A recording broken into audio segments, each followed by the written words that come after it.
Bob, so start with Eric. He's been in a slump, and he admitted it as of late, but obviously got out of it in a big way today. Well, as he gleefully announced in the locker room after the game, his recruitment came down to Auburn and us. So he made the right choice.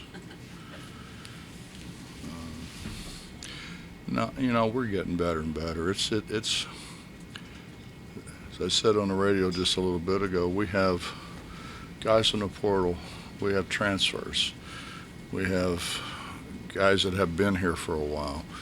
We just, and you're trying to put everybody together. James hasn't played very much, and in the last couple games, he's earning playing time, which is, they all at some point in time come in and say, what do I got to do to play more? Play better. And James has played better, and he's certainly a factor around the rim.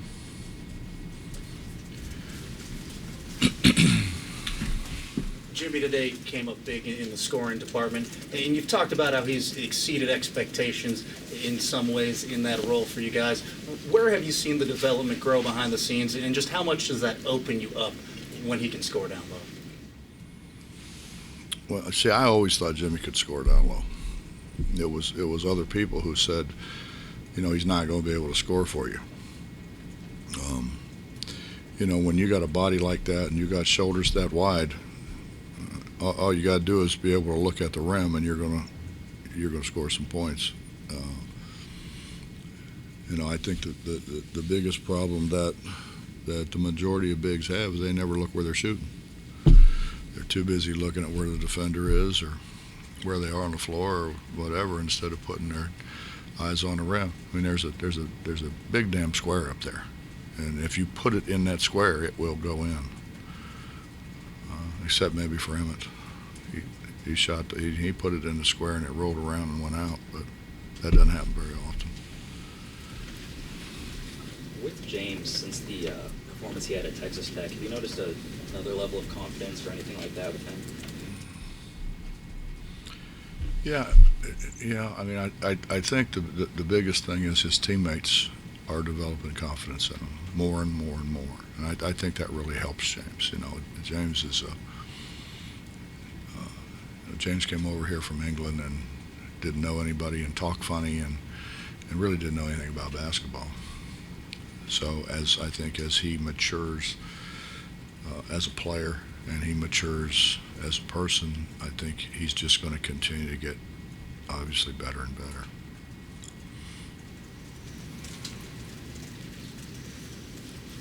Did you have a feeling Eric was going to break out? It was a matter of time. It's a matter of time. He's put time in, and he's really worked at his mechanics. You get to playing and pickup ball in the off season, and you get to throwing your head back and throwing your leg out, and the ideal thing is to stay perpendicular, have your hand under the ball. I don't know what I was doing.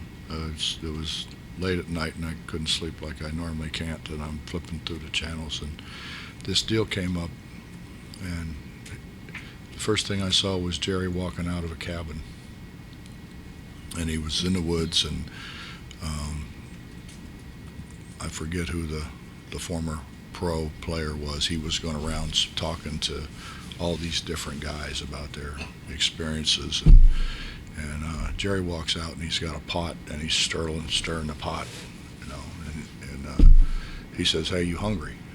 And the guy goes, No, I don't think so. Jerry says, "Well, I got squirrel stew here.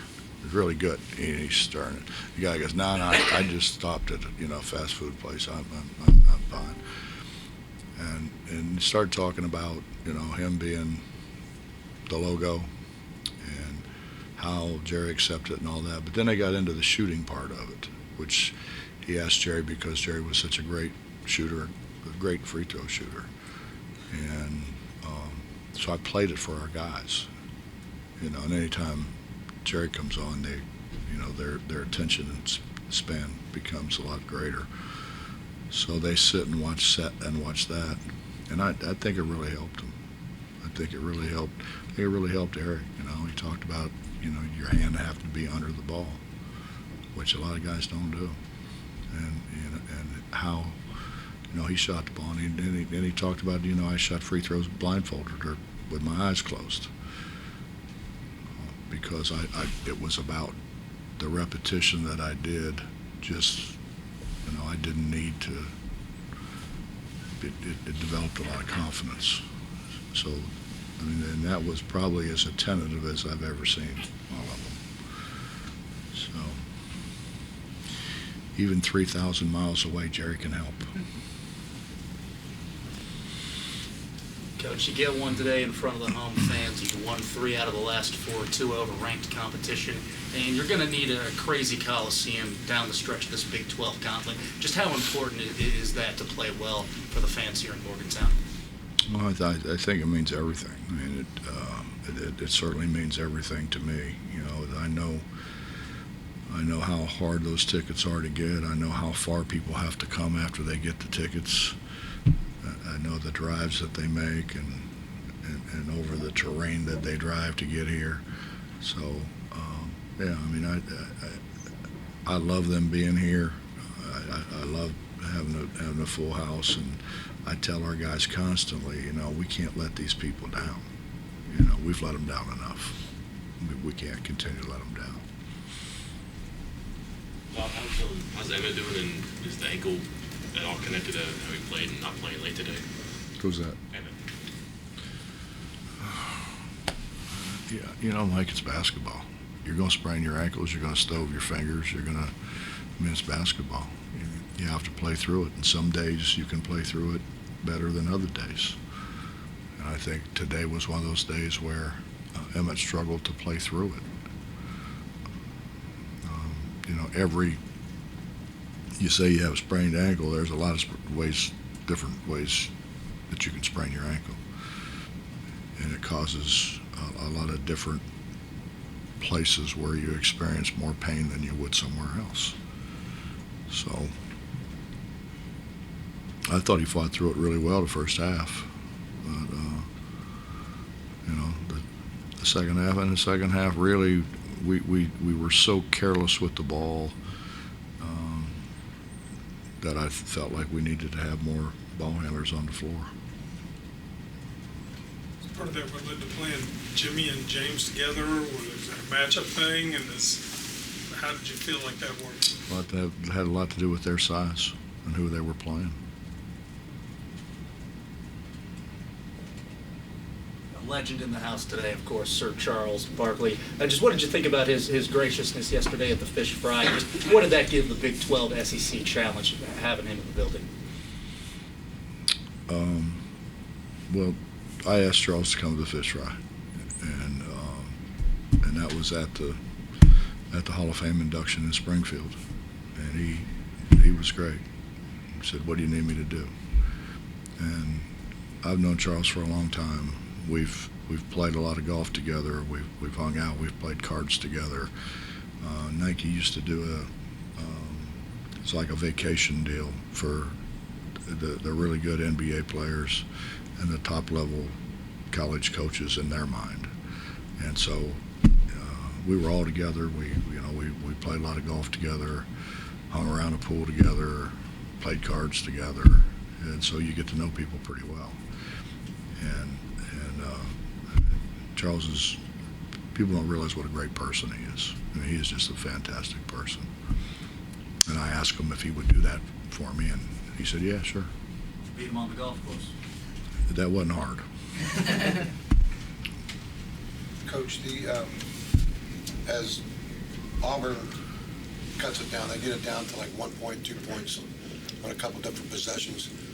Was the difference Stevenson, those threes that he hit in those moments, and then also your thoughts on the very last possession? Any thoughts on fouling up 3 at that point? No.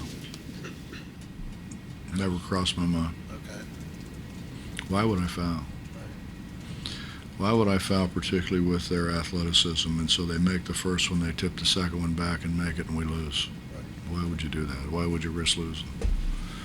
I'd just as soon risk going to overtime more than I would want to risk losing. Coach, did it feel like every time Eric went up to shoot that it was going in? He told me it did. No, because I've seen Eric shoot too much. No, we've talked about it. I think everybody has a tendency, especially coming off of summer, to have your shoulders back. When your shoulders are back, you're generally shooting it on line more rather than getting it up. And he got it up great today. Got under it well. What does it say of the progression of the team to win 2 straight when Trey hasn't been near his best in either game?